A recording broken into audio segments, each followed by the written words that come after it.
Buenos días, hermanos, ¿cómo están? Qué bueno, bienvenidos sean todos ustedes a su casa, mi casa, camino de santidad, ¿verdad? Qué bueno que están aquí, no se les olvide, por favor, agéndenlo. Me le subes un poquito más, Israel, por favor. Agenden el viernes 30 de agosto, cena de matrimonio. Si tú eres joven también y tienes planes de casarte, ven a estas reuniones, aprende para cuando entres al matrimonio después no digas, ¿por qué no me dijeron? ¿Verdad? Aprende, ven. También si tú eres una persona que está sola por algún motivo, ya sea divorcio, viudez, ven también a estas reuniones, de verdad, ven, vas a aprender de ellas.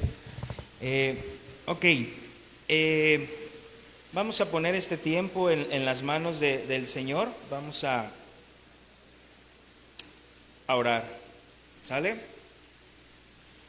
Bendito Dios y Padre, nuestro Señor Jesucristo, te damos gracias, Dios, gracias por tu palabra, gracias, Señor, porque podemos estar una vez más reunidos aquí como iglesia local. Gracias, Señor, por la vida de mis hermanos, porque están aquí, Señor, para venir y escuchar tu palabra, para escuchar el mensaje. Señor, en esta mañana queremos pedirte, Señor, que hables a nuestras vidas como siempre lo haces, que muestres, Padre eterno y glorioso, las cosas en las cuales fallamos, que muchas veces no nos damos cuenta, Señor, y que están ocultas en nuestro corazón.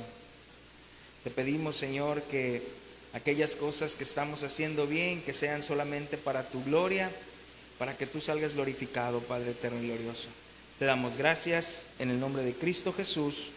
Amén. Ok, hermanos, pues estamos aquí ya de regreso, ¿verdad? Ya extrañaba, aunque disfruté mucho estos dos últimos domingos, uno aquí y otro estando fuera, estar sentado y estar recibiendo la palabra del Señor, la verdad que sí lo disfruté, pero pues ahora ya estamos aquí, pues vamos a trabajar, ¿sale?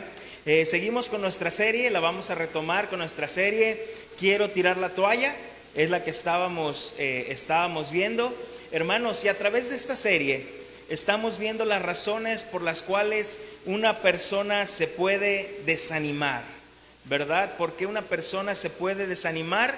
O por qué quizás estás desanimado, ¿verdad? O por qué estás desanimado, quizás porque estás desanimado. Entonces,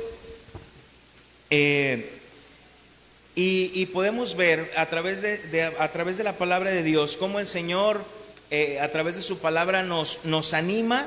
El Señor nos pide que nos ocupemos, pero también que esperemos en Él, ¿verdad? El Señor no solamente nos dice ánimo, no, el Señor nos anima, pero el Señor nos pide que nos ocupemos y que esperemos en Él.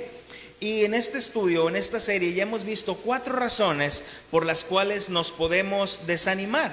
La primera de ellas es cuando nosotros estamos comprometidos y vemos a otras personas que solo están involucradas, ¿verdad? Cuando nosotros estamos comprometidos, pero otras personas solamente están involucradas. Y esto aplica en varios aspectos de la vida, en tu matrimonio, en la congregación, en el trabajo, en tu vecindario, en tu colonia, aplica para todo.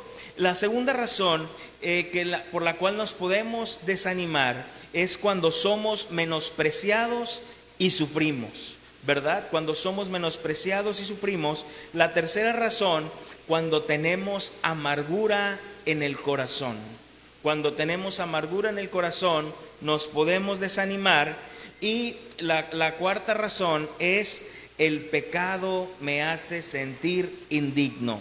Cuando caemos en un pecado o hay un pecado en el cual no lo hemos confesado, y eso nos puede desanimar. Y para comenzar nuestro estudio de hoy, vamos a ir a nuestros versículos base sobre esta serie, que es en Hebreos capítulo 12, versículo del 3 al 6. Hebreos 12, versículo del 3 al 6.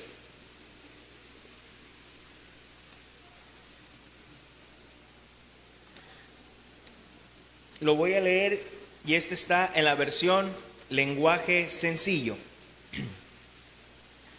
Dice: piensen en el ejemplo de Jesús. Mucha gente pecadora lo odió y lo hizo sufrir, pero Él siguió adelante. Por eso ustedes no deben rendirse ni desanimarse, pues en su lucha contra el pecado todavía no han tenido que morir como Él. Pero ustedes parecen haberse olvidado ya del consejo que Dios les ha dado a sus hijos en la Biblia. Querido jovencito, no tome las instrucciones de Dios como algo sin importancia, ni te pongas triste cuando Él te reprenda, porque Dios corrige y castiga a todo aquel que ama y que considera su hijo.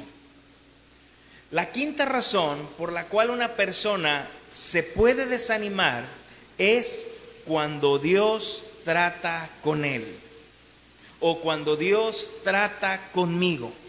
Esa es la quinta razón por la cual una persona se puede desanimar. Repito, cuando Dios trata conmigo.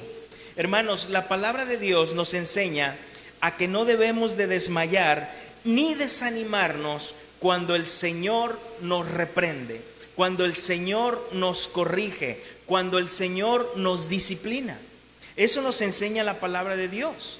La disciplina del Señor es un hecho que a menudo los cristianos ignoran. Lo ignoran, lo pasan por alto y se olvidan que muchas de las cosas que quizás han vivido o están viviendo es un trato del Señor. Es porque el Señor los está disciplinando. Es porque el Señor está tratando con ellos. Y nosotros lo evadimos. Y es por ello que ves a muchos creyentes que es el Señor que está tratando con ellos, y muchos creyentes, en lugar de aceptar la disciplina o analizar y ver por qué el Señor está tratando con ellos, lo más fácil es reprender al diablo. Cuando el diablo en ese momento no tiene nada que ver, sino es un mismo trato que el Señor está haciendo con su hijo. Y suena irónico. ¿Te imaginas que tú estás disciplinando a tu hijo y tu hijo sale y le empieza a gritar a la vecina: te reprendo, vecina? Y la vecina: pues ¿yo qué? Y muchas veces es el Señor tratando con su iglesia, tratando con su pueblo.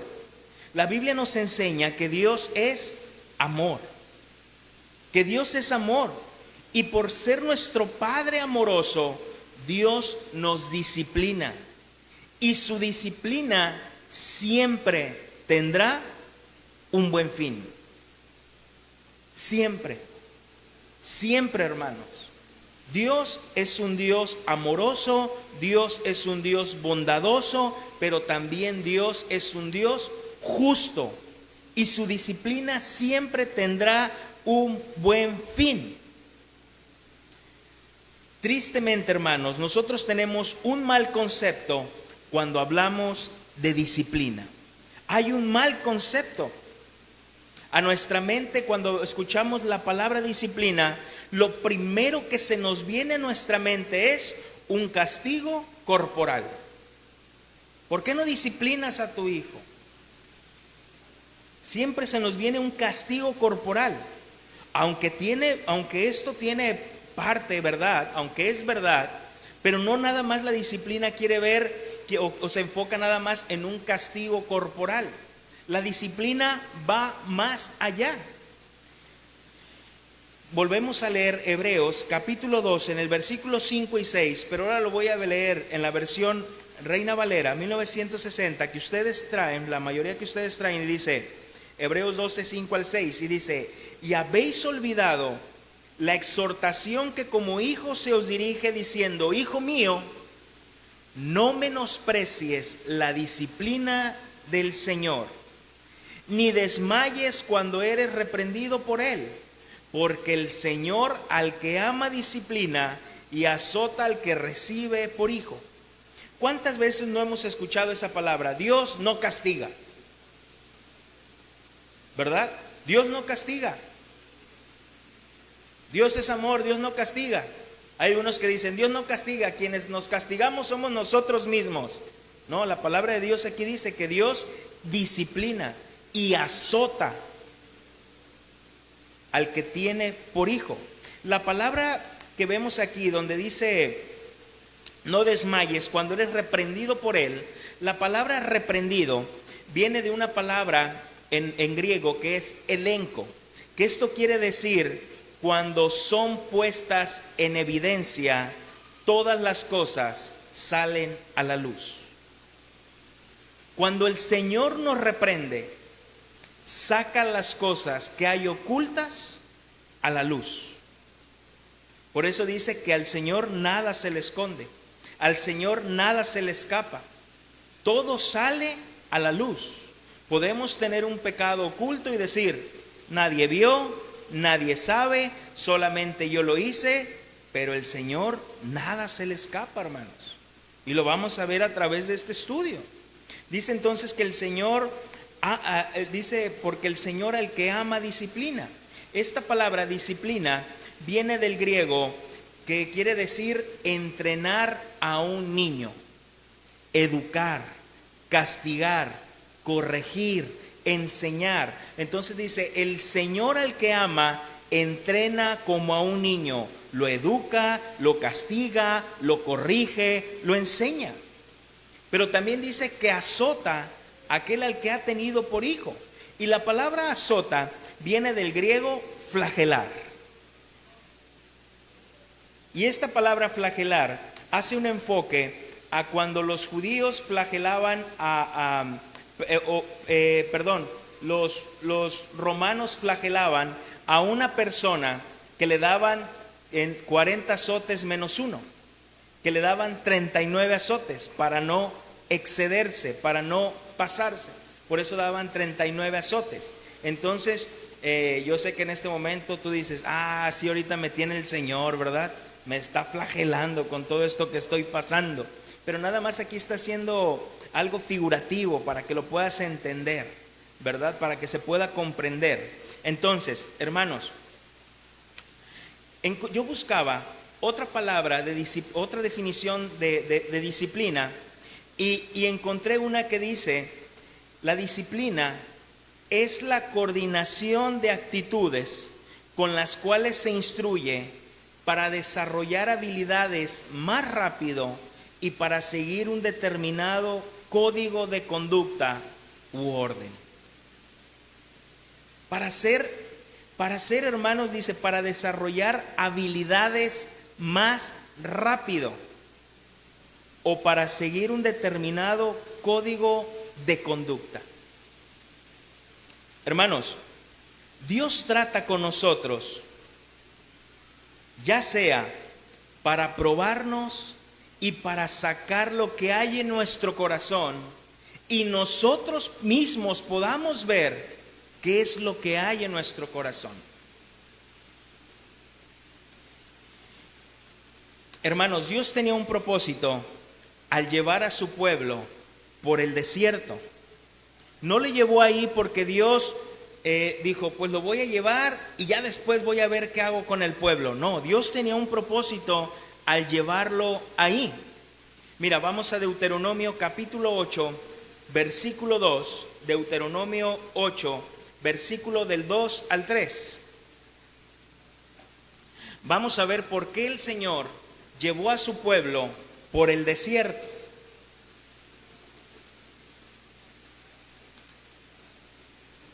Deuteronomio capítulo 8, versículo del 2 al 3. ¿Qué es lo que quería el Señor mostrarle a su pueblo?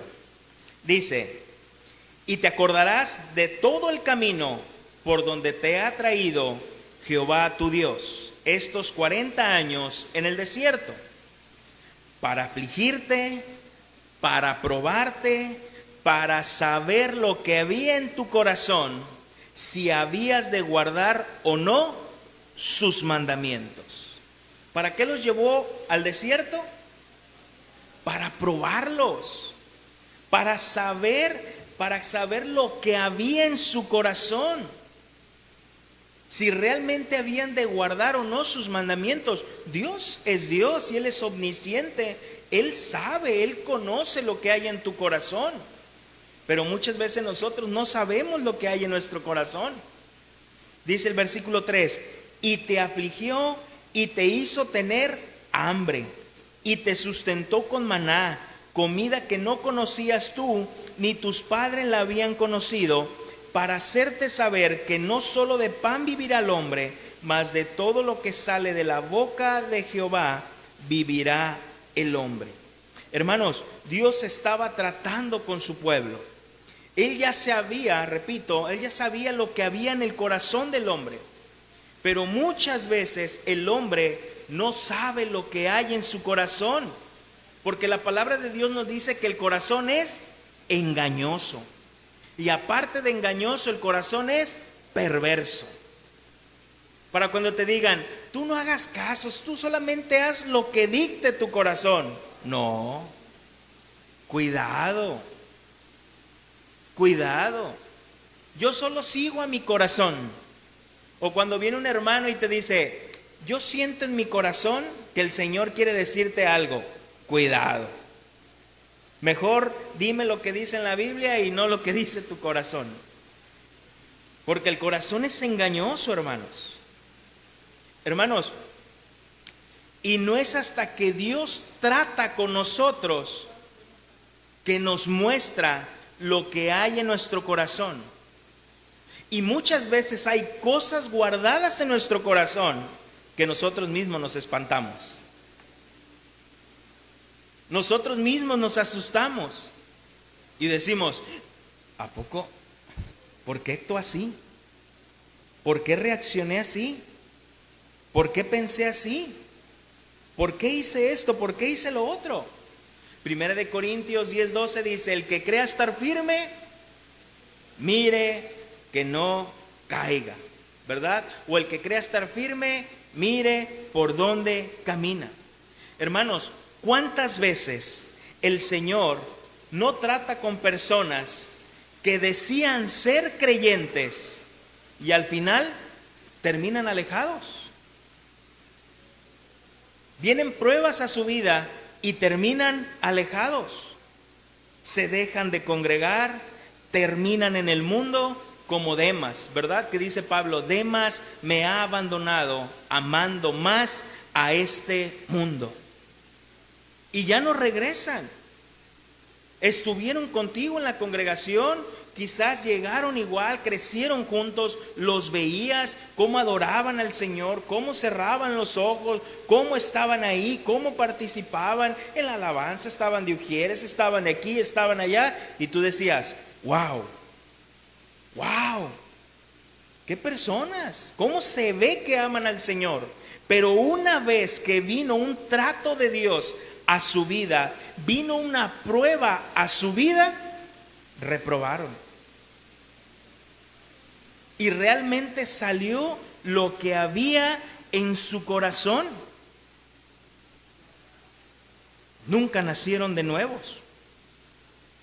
Unos terminan hasta blasfemando contra Dios.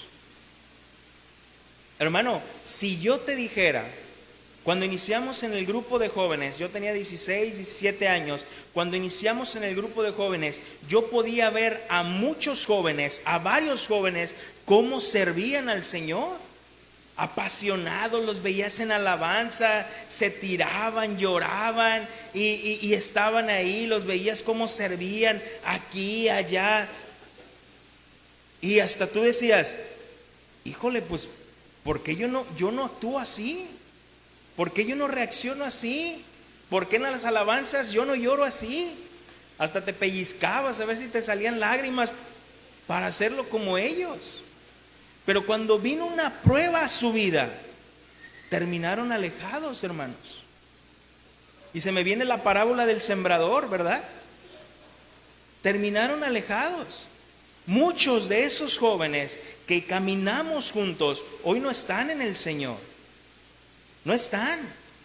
Muchos de ellos blasfeman contra el Señor. Realmente no eran creyentes. Cuando el Señor trata con nosotros, cuando el Señor nos pone una disciplina, muchas veces salen cosas en las cuales terminamos terminamos pecando. O terminamos haciendo cosas con las cuales, repito, nos asustamos. Y decimos, ¿por qué reaccioné así? ¿Por qué pensé así? ¿Por qué hablé así? Y eso nos termina desanimando. Nos termina desanimando. Mira, Dios había llevado a su pueblo para sacar lo que había en su corazón. Se los dijo muy claro, si habían de guardar o no mis mandamientos. Y mira lo que pasó en Números capítulo 21, versículo 4. Números 21, capítulo 4 al versículo 9.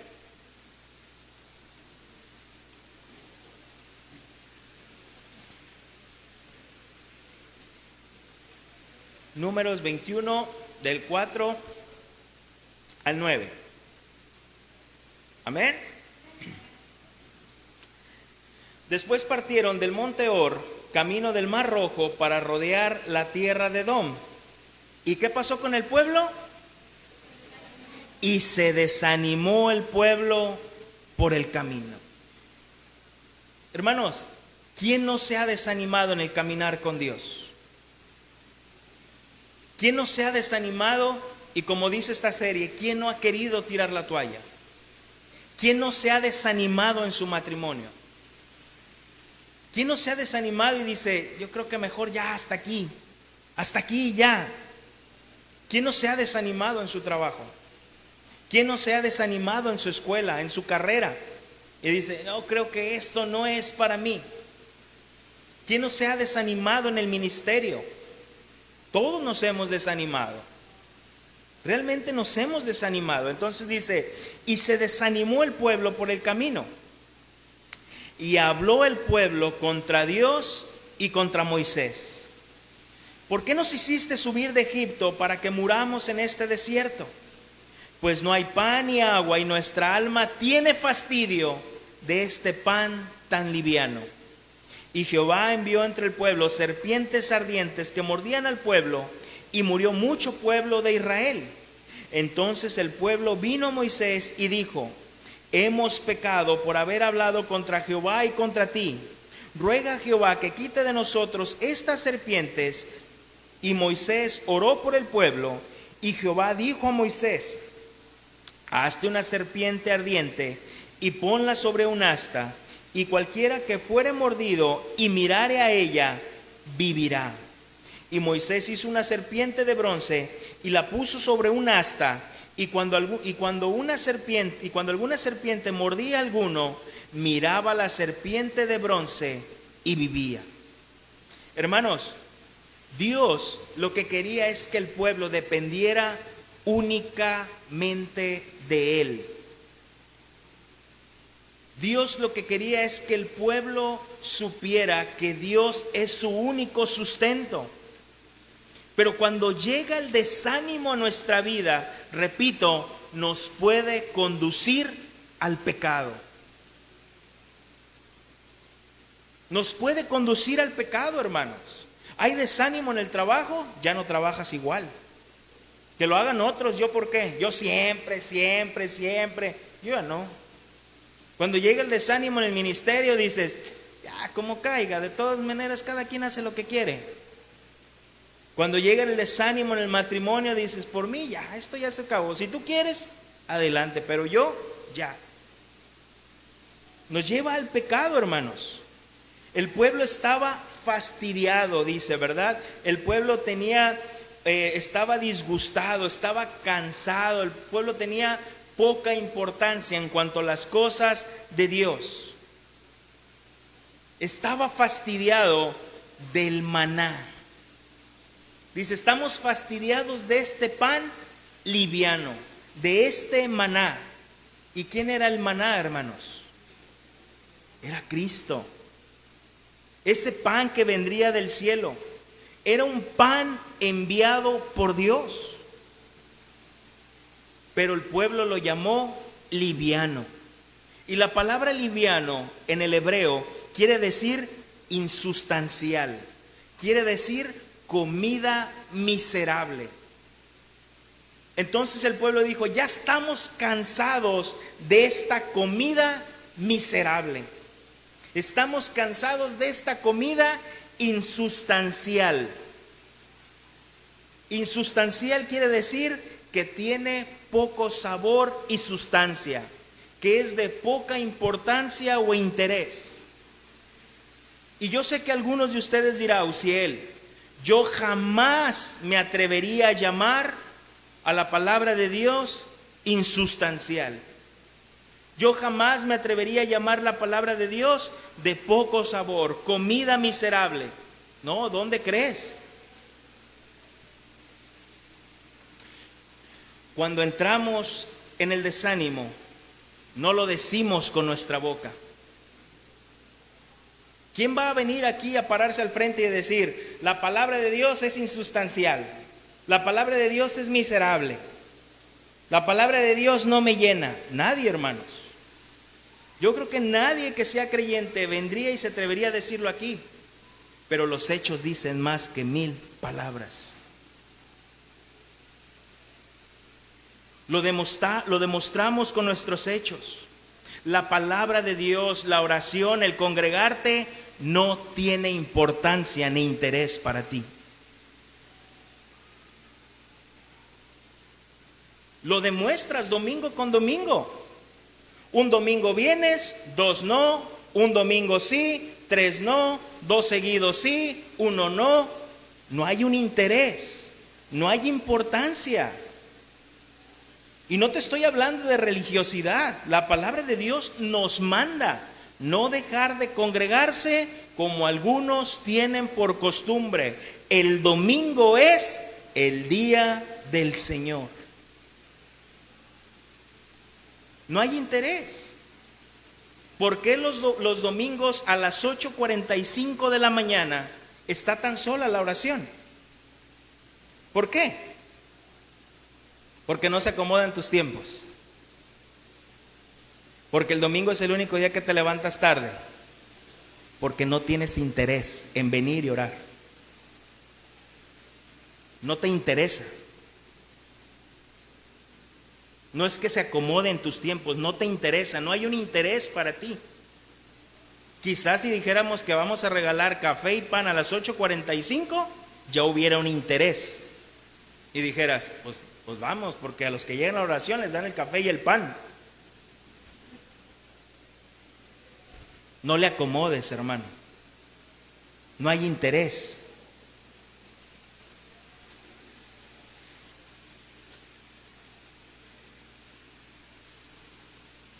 Hermanos, cuando no mostramos interés en la palabra de Dios e importancia, se llama pecado. No le acomodes. De hecho, sí es bien el tema, ¿verdad, Rosita? De matrimonios, ¿verdad? Ya me estoy adelantando, pero el título de la cena de matrimonios es llámale a las cosas como son. Se llama pecado. Se llama pecado. Porque lo hacemos insustancial, no tiene sabor, no tiene sustento para mi ánimo. Le dices a los hermanos, hermano, ora, lee la Biblia, congrégate. Responden, ¿para qué? Si es lo mismo. Oro y no pasa nada. Siento que Dios ya no me escucha. Leo y no encuentro nada ahí en la Biblia que me ayude. Ya no sé qué leer, no hay otra cosa que me recomiende, pastor. ¿Algún otro libro que no sea la Biblia? ¿No estará más bueno 40 días con propósito? No hay interés, hermanos. ¿Para qué orar, pastor? ¿Para qué leer la Biblia? Las cosas siguen sin acomodarse. Mi trabajo sigue igual, mi casa sigue igual, mi esposo y mi esposa siguen con las mismas actitudes, mis hijos siguen igual, mi enfermedad sigue igual. ¿Para qué? ¿Para qué congregarme, pastor? ¿Para qué congregarme si en la iglesia todos son iguales, siempre lo mismo? A mí no me gusta ser hipócrita e ir a poner mi cara los domingos. Si no estoy bien, ¿para qué voy?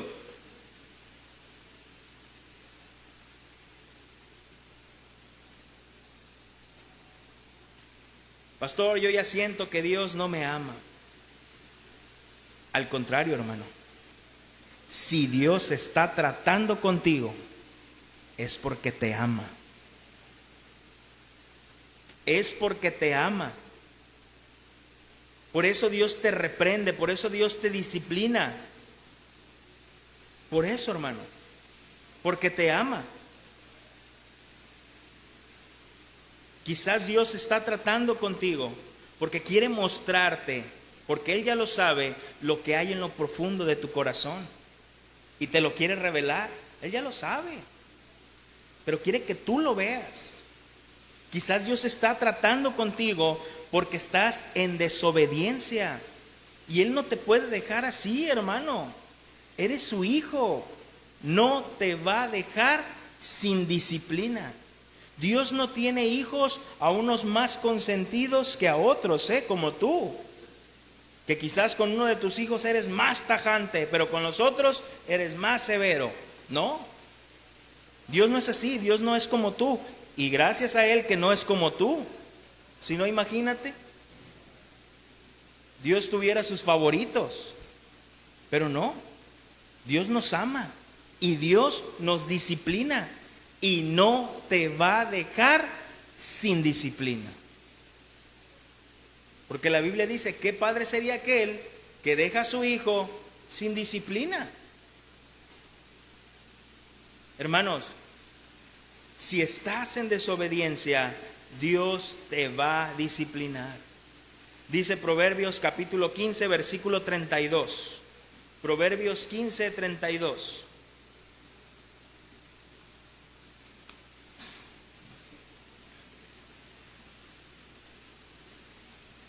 Proverbios 15, 32.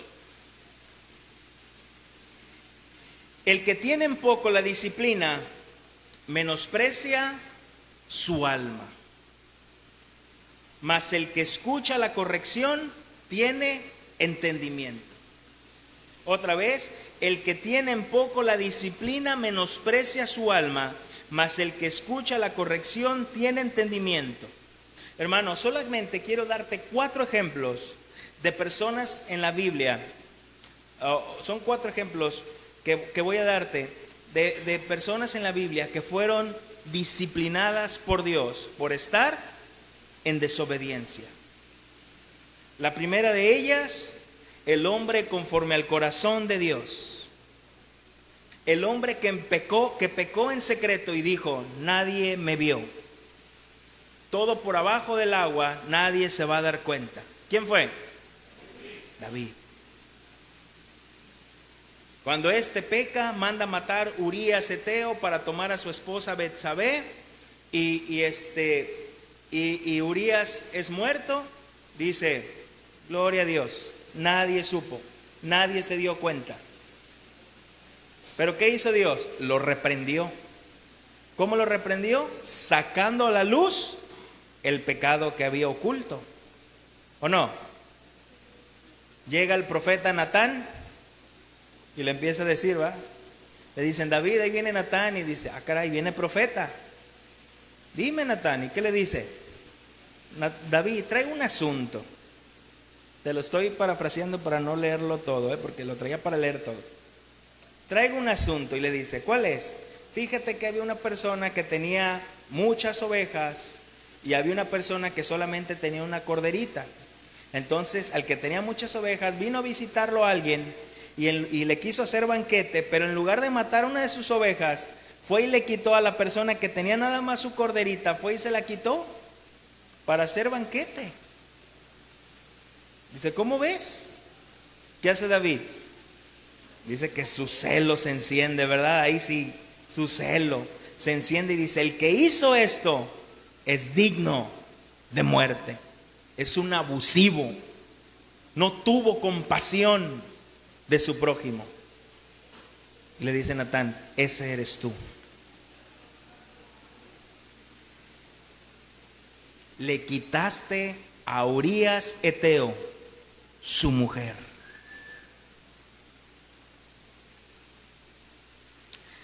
Mira, vamos a segundo libro de Samuel, capítulo 12, versículo 7. Sí, vamos a leer esta parte. Segundo de Samuel 12, 7. Dice: entonces dijo Natán a David: tú eres aquel hombre. Así ha dicho Jehová, Dios de Israel: yo te ungí por rey sobre Israel y te libré de la mano de Saúl. Y te di la casa de tu señor y las mujeres de tu señor en tu seno. Además te di la casa de Israel y de Judá. Y si esto fuera poco, te habría añadido mucho más. ¿Por qué pues tuviste en poco la palabra de Jehová, haciendo lo malo delante de sus ojos? A Urías Eteo heriste a espada y tomaste por mujer a su mujer, y a él lo mataste con la espada de los hijos de Amón. Por lo cual ahora no se apartará jamás de tu casa la espada, por cuanto menospreciaste y tomaste la mujer de Urías Eteo para que fuese tu mujer. Así ha dicho Jehová: he aquí yo haré levantar el mal sobre ti de tu misma casa, y tomaré tus mujeres delante de tus ojos, y las daré a tu prójimo, el cual yacerá con tus mujeres a la vista del sol, porque tú lo hiciste en secreto. Mas yo haré esto delante de todo Israel y a pleno sol. Entonces dijo David a Natán: pequé contra Jehová. Y Natán dijo a David: también Jehová ha remitido tu pecado, no morirás. Mas por cuanto este asunto hiciste blasfemar a los enemigos de Jehová, el hijo que te ha nacido ciertamente morirá. Y Natán se volvió a su casa. El Señor no iba a dejar sin disciplina a su hijo. Todo lo que tú hiciste en secreto, David, yo lo voy a exponer a la luz del sol. Todo. Y el hijo que te nació va a morir. Por su desobediencia. ¿Qué pasó después? Después de esto, después de todo esto que pasó el tiempo, y también otra vez el Señor vuelve a disciplinar a David cuando David censa al pueblo. Manda a contar el pueblo. ¿Cuántos son en todo el pueblo? ¿Cuántos son? Y va y los cuenta. Manda a contarlos. Y todavía le dicen los siervos: el Señor aún te añada mucho más de lo que has hecho. Hermanos, era el Señor el que había hecho eso, no David. Pero él mandó contar el pueblo. Y dice, vamos a 2 de Samuel, capítulo 24, versículo 11. Del 10, vamos a empezar. 2 de Samuel 24, 10.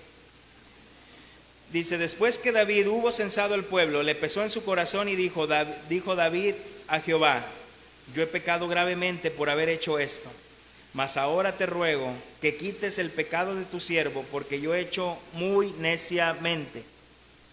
Por la mañana, cuando David se hubo levantado, vino palabra de Jehová al profeta Gad, vidente de David, diciendo: Ve y di a David, así ha dicho Jehová: 3 cosas te ofrezco. David, no te voy a dejar sin disciplina. La disciplina va a ser, pero te ofrezco 3 cosas. Tú escoge una de ellas para que yo la haga. Y vino pues Gad a David y se lo hizo saber y le dijo: ¿Quieres que te vengan 7 años de hambre en tu tierra? ¿O que huyas 3 meses delante de tus enemigos y que ellos te persigan? ¿O que 3 días haya peste en tu tierra? Piensa ahora y mira qué responderé al que me ha enviado. Entonces David dijo a Gad: en grande angustia estoy, caigamos ahora en mano de Jehová, porque sus misericordias son muchas, mas no caiga yo en manos de hombres. Y Jehová envió la peste sobre Israel desde la mañana hasta el tiempo señalado, y murieron del pueblo desde Dan hasta Berseba 70,000 hombres. Y cuando el ángel extendió su mano sobre Jerusalén para destruirla, Jehová se arrepintió de aquel mal y dijo al ángel que destruía al pueblo: basta ahora, detén tu mano. Y el ángel de Jehová estaba junto a la era de Arauna Jebuseo. Y David dijo a Jehová, cuando vio el ángel que destruía al pueblo: yo pequé, yo hice maldad.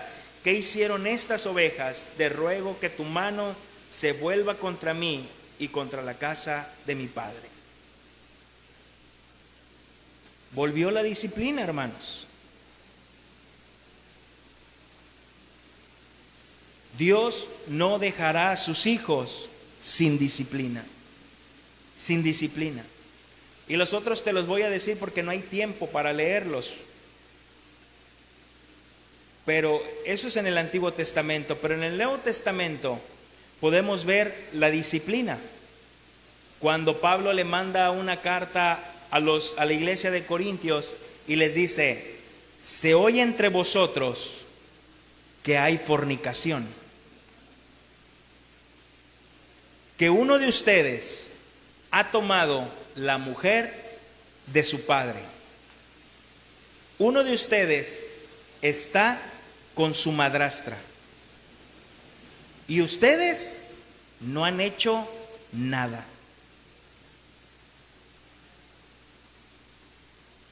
¿Y qué hace Pablo? Ejerce disciplina. Dice: al que ha hecho esto, ¿qué? Expúlsenlo de la iglesia. Expúlsenlo de la iglesia para salvación de su alma. Pero para salvación de su alma. Hermanos, y se ejerce la disciplina. ¿Qué hace la iglesia? Lo saca. Pero parece que la iglesia de hoy tiene la Biblia, pero no tiene el capítulo 5 de Corintios, porque la disciplina en la iglesia ya no existe. No hay que disciplinar a los hermanos porque se van. Hermano, me enteré de un caso así. Un líder de jóvenes trabajaba con jóvenes y obviamente él, a los jóvenes acercarse con él y decirle las cosas por las cuales estaban pasando, él sabía los pecados que tenían los jóvenes, y había jóvenes ministrando en la alabanza, ministrando, y muchos de ellos en fornicación, teniendo relaciones sexuales con sus novias. Y este líder iba con el pastor y decía: pastor, fulanito, sutanito y sutanito están en pecado, no pueden estar ahí tocando. ¿Y qué crees que decía el pastor? Déjalos, no pasa nada. Quizás ahí el Señor les puede hablar. Déjalos. O sea, en la alabanza sí, pero en la disciplina no. O sea, el Señor te puede hablar en la alabanza, pero no en la disciplina. Luego esos jóvenes querían ir a ministrar un campamento. Pastor, fulanito, sutanito están en pecado, no pueden ir a ministrar. ¿Cómo van a ir a ministrar a otros jóvenes? Déjalos. ¿Y qué si el Señor les habla en el campamento?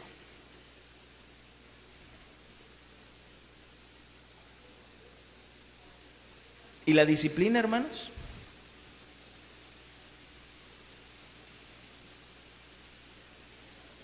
Hay una doctrina que se llama la disciplina eclesiástica. ¿Cómo se debe ejercer la disciplina dentro de la iglesia? Mientras estemos en un ministerio y nadie nos llame la atención y nadie nos diga nada, nos encanta el ministerio, nos gusta servir. Pero cuando eres disciplinado, cuando haces algo malo y te disciplinan, dices: yo ya no. Si nomás van a estar ahí para que me critiquen, yo mejor ya no. No. Lo más fácil es correr, lo más fácil es huir. Hermano, si yo te dijera cuántas veces he querido correr, te asustas. Yo se los he dicho, hermanos, los que iniciamos 3 familias. La primera es la familia de Juan, el hermano Juan que da los anuncios, mi familia y otra familia, otro hermano que estaba, y él era el líder de la alabanza. Era el líder de la alabanza. Hizo algo que no era correcto. ¿Qué tuvimos que hacer? Disciplinarlo. Juan, ven porque lo voy a disciplinar. Y me llevé a Juan como testigo y le dije, mira, vas a entrar en un momento de disciplina. Por un año no vas a poder estar en la alabanza. Vas a estar sentado, vas a corregir las cosas que estás haciendo mal, no vas a poder estar. Y ahí está Juan. Él dijo, sí, está bien. Sí, está bien. Porque también un domingo venía, dos no, a veces no venía, yo tenía que tocar en la alabanza, pues nomás no vino el hermano. Sí, está bien. ¿Qué crees que pasó? Se fue nomás. Nos dejó.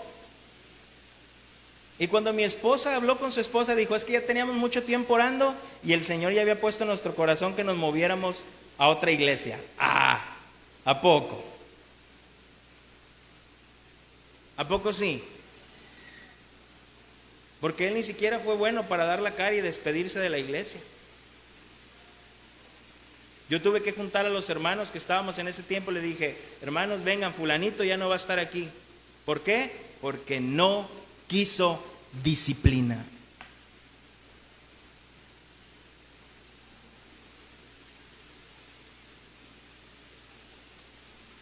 Otra disciplina que podemos ver ahí, hermanos, en la misma iglesia de Corintios, ¿qué estaba pasando en la cena del Señor? Esos corintios se movían en todos los dones, pero era una iglesia desordenada. Desordenada, hermanos. Desordenada. En la cena del Señor, cada quien traía sus alimentos, ponía sus alimentos, y dice que unos comían sin esperar a los otros. Dice la historia nos dice que comían tanto, la iglesia de los corintios, unos comían tanto que no esperaban a los que no tenían comida. En lugar de compartir, comían su propia comida y ¿sabes qué hacían? Iban y vomitaban para seguir comiendo. Y algunos hermanos, dice Pablo, ¿qué pasa? Eso no es tomar la cena del Señor bien. Dice, ahora algunos de ustedes están tomando la cena del Señor y la están tomando indignamente. No le dan el valor y la importancia de tomar la cena del Señor. La toman estando en fornicación, en pecado, en adulterio, en mentira, estando mal con el prójimo, no se ponen a cuentas, ustedes la agarran y la toman. Por causa de esto, dice, muchos ahora duermen. ¿Qué estaba pasando? Se estaban muriendo. Se estaban muriendo, hermanos, por tomar la cena del Señor indignamente. El Señor los estaba disciplinando. ¿A poco el Señor los estaba llevando a su presencia? Sí. Hermanos, por eso cuando hacemos la cena del Señor tenemos que hacerla con respeto. Hay muchas personas que dicen, yo no la voy a tomar. Estoy mal con mi esposo y mejor no la tomo. No, es el momento que te pongas a cuentas. Porque estamos predicando, al tomarla, estamos predicando la muerte y resurrección de nuestro Señor Jesucristo. Mi amor, ¿me perdonas? Yo no puedo tomar la cena así. Si sabes que va a haber la cena del Señor y estás mal con alguien, ponte a cuentas. Pero hay muchos que no la toman porque tienen poca importancia. Dicen, como voy a seguir pecando, pues mejor para qué la tomo. Yo mejor sigo en mi pecado. Eso es tener en poco la palabra del Señor. Es insustancial para ti. Pero el Señor los estaba disciplinando, hermanos. Hermanos, si somos hijos de Dios, de ese Dios de amor, repito, pero también ese Dios justo, no nos dejará sin disciplina. Porque Dios al que ama, disciplina. Los resultados al ser disciplinados por Dios. Te voy a dar 4 resultados al ser disciplinados por Dios. 4 resultados. No te desanimes, hermano. Aún en la disciplina hay bendición. Y yo sé que tú me puedes decir, pastor, hay más resultados. Yo solamente te voy a dar 4. Si tú tienes 10, ponlos en práctica. Tienes 20, qué mejor. Yo solamente te voy a dar 4. ¿Sale? Hebreos capítulo 12, versículo 7. Hebreos 12, 7.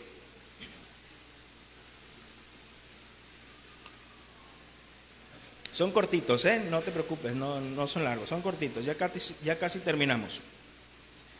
Dice, si soportáis la disciplina, Dios os trata como hijos, como a hijos, porque ¿qué hijo es aquel a quien el Padre no disciplina? El primer resultado que podemos ver ahí es que Dios nos corrige como un padre. Y esto nos debe de traer confianza en Dios. El primer resultado es de que esto nos debe de traer confianza en Dios.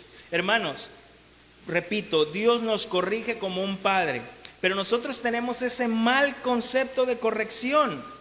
Cuando yo digo Dios corrige como un padre, quizás se viene tu padre terrenal y dices, ¿así? No, así no. Yo sé que muchos de nuestros padres terrenales, más que a veces un castigo, fueron verdugos, ¿verdad? Fueron verdugos, o sea, te pegaban con lo que agarraban, con lo que alcanzaban y donde te dieran. Hermanos, obviamente no tenían el conocimiento de Dios. No estoy hablando de ese tipo de corrección, ¿verdad? No, es que a mí hasta mi papá me quemó con la plancha, o no, es que a mí me pegaron y me abrían y me pegaban con lo que le pegan a los caballos. Y no, Dios no quiere que te enfoques en ese tipo de padre, ¿verdad? Entonces, cayendo en esos excesos, cuando Dios dice aquí que corrige como un padre, tampoco es en el extremo como esos padres que quizás de algunos de ustedes tuvieron, que era un padre como Elí, ¿verdad? Como el sacerdote Elí, que no te hacía nada. ¿Verdad que Elí nunca le hizo nada a sus hijos? Nomás llegaba, hijos, ya me están diciendo que se están portando mal. Hijos, agarren la onda. No, tampoco es así, hermanos. Y quizás tú tuviste un padre como Elí, blandito, sin carácter, y pues por eso ahora estamos como estamos, ¿verdad? Estamos como estamos. Tampoco habla de eso. Cuando hablamos de aquí de un padre, es Dios. Y Dios no va a excederse con nosotros. Dios no nos dará ni más ni menos. Dios es justo y en eso podemos estar confiados. Lo que estás viviendo en este momento, como Dios está tratando contigo, no es más, ni tampoco es menos. Es lo justo. Él es justo, hermanos. Yo sé que algunos dirán, no, yo creo que Dios ya se pasó conmigo, pero Dios le da sus mejores batallas, ¿cómo es? Sus batallas a sus mejores guerreros. Nada, tampoco. Dios te está dando lo justo. Ahora tú y yo conocemos al Señor. ¿Realmente disciplinas a tu hijo para lastimarlo? Cuando haces una corrección en tu hijo, ¿lo haces para lastimarlo? ¿Para fracturarlo? ¿Para herirlo? ¿O para encaminarlo con el bien? Yo trabajé en una casa hogar y me tocaba tratar con adolescentes de 12, 11, 10 años. Y todavía, si no aprendían la disciplina por medio de privilegios, les quitábamos privilegios, si no lo aprendían, había la necesidad de darle con la vara. Y la vara era una tablita así de madera que se les daba en las pompas. Entonces ahí sí teníamos permitido poder darles uno con la vara. Entonces cuando los niños insistían, le decía, ya, se acabó, vara. Y empezaba, no, que no, mira, Uziel, ya me voy a poner bien. Y yo, no, vara.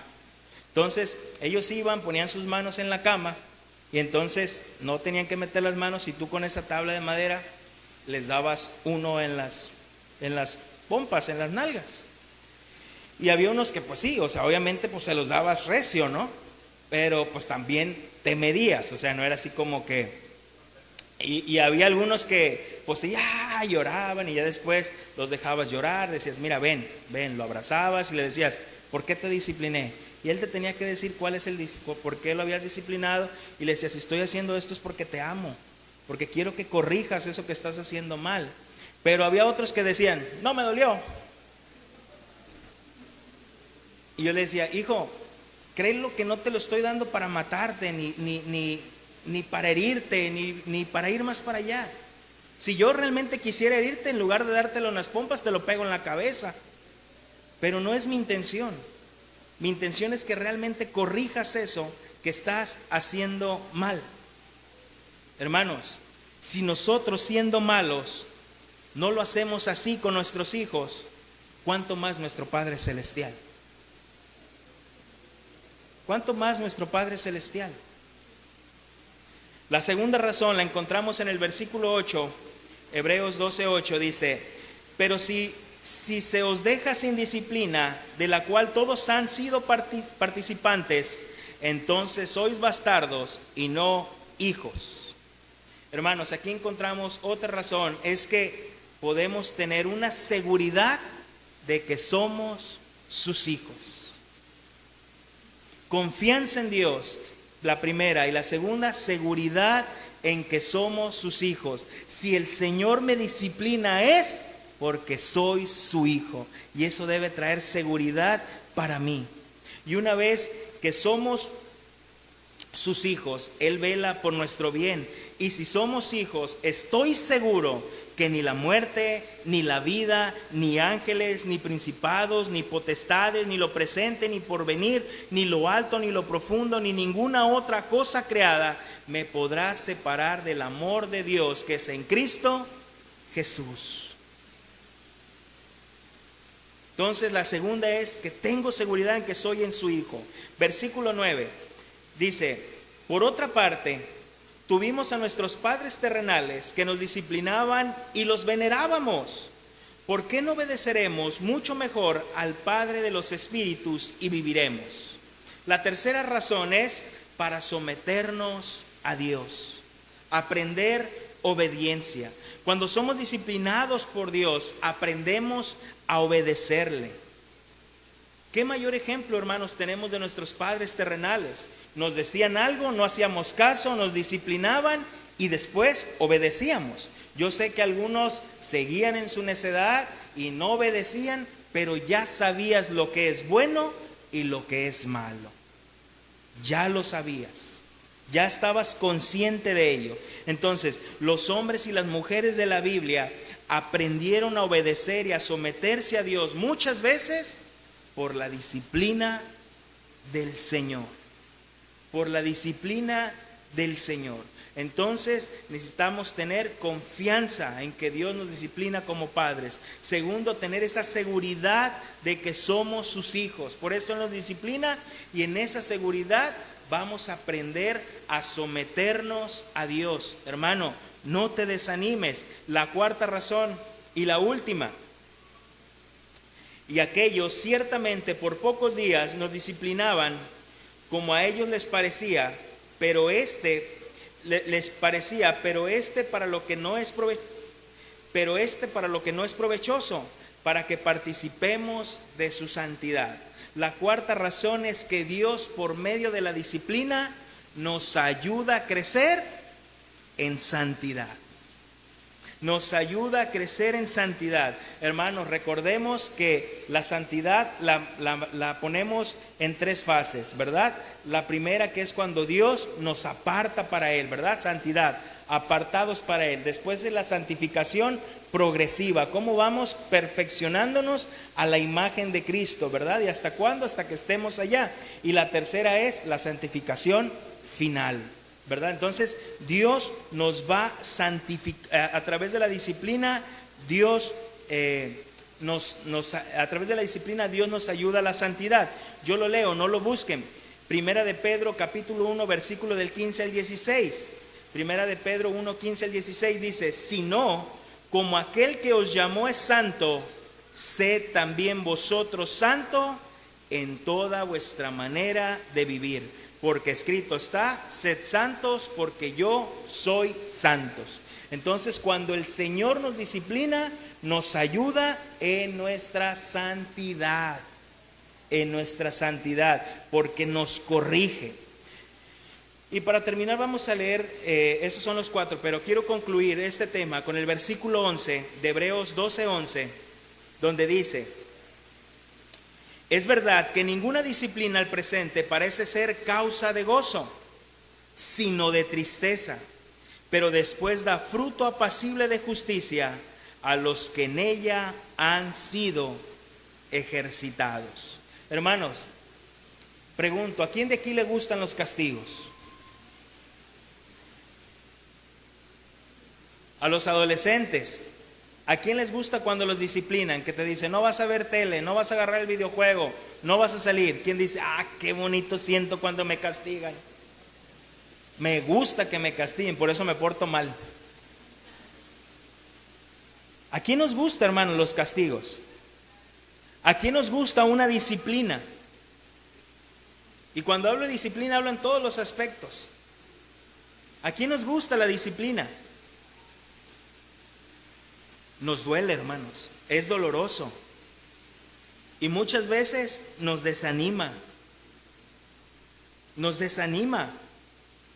Hermanos, pero la disciplina es necesaria.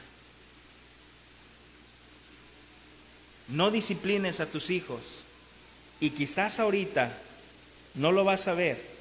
Dices, están chiquitos, no saben, pero cuando crezcan te vas a lamentar. Te vas a lamentar. Y ya no hay un botón donde puedas regresar las cosas, hermanos. Ya pasó. ¿Por qué mis hijos ahora son así? Porque nunca ejerciste disciplina. Porque la disciplina, hermanos, puede traer a nosotros un fruto apacible de justicia a los que en ellos han sido ejercitados. La disciplina nos ejercita. La disciplina nos ejercita.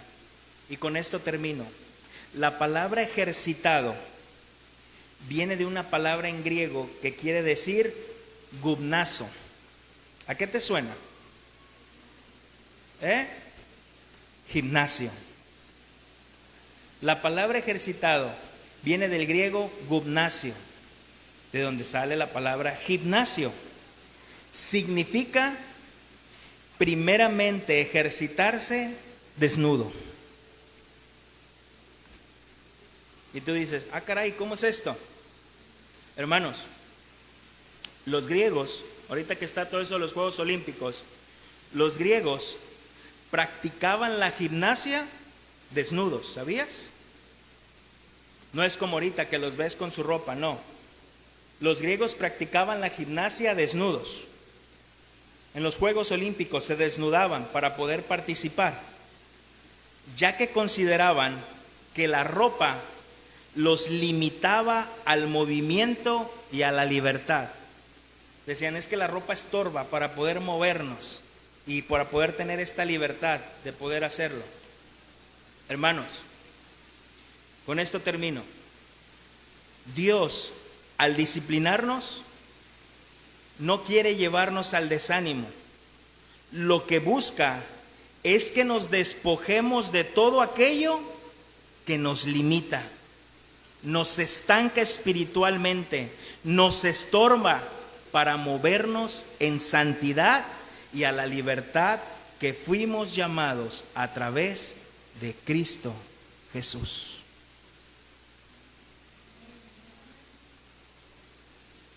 Hermano, no te desanimes. El Señor nos disciplina porque somos sus hijos y Él quiere formar en nosotros el carácter de Cristo. Vamos a orar.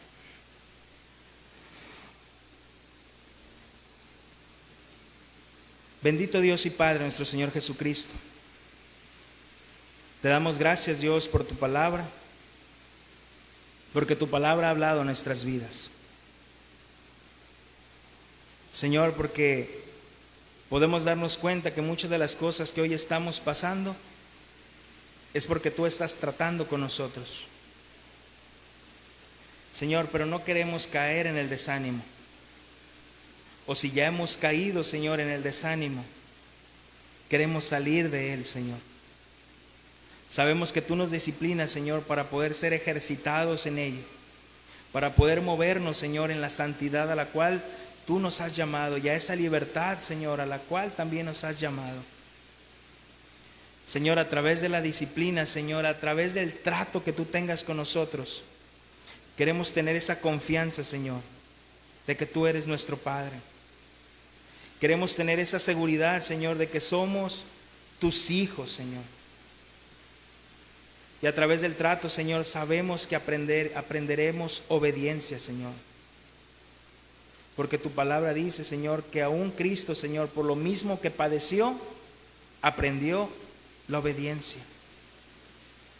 Señor, y sabemos que esta disciplina, Señor, traerá un buen fruto apacible de justicia. Que esta disciplina, Señor, nos hará crecer en santidad, a la cual hemos sido llamados. Sed santos como tú eres santo, Señor. Queremos, Señor, formar en nosotros la imagen de tu Hijo Jesucristo. Yo te doy gracias, mi Dios, por esta iglesia local. Gracias por la vida de mis hermanos, Señor. Que no se desanimen, Señor, en el trato que estás teniendo con ellos, sino al contrario, Señor, que puedan ver a través de esta disciplina que habrá bendición a su vida. Yo te doy gracias en el nombre de Cristo Jesús. Amén. Hermanos, estamos despedidos. Que el Señor me les bendiga. Anótense con el hermano Darío, los que vayan a ir a la cena de matrimonios. Lo estamos diciendo con tiempo para que puedas ir abonando. Recuerden que lo de la cena no es porque cobramos, simplemente es lo que se da de cenar. Ese es el costo. Bueno, hermano Darío, y próximo sábado a las 9 de la mañana, todos los que sirven en un ministerio, aquí, hermanos, aquí a las 9 de la mañana.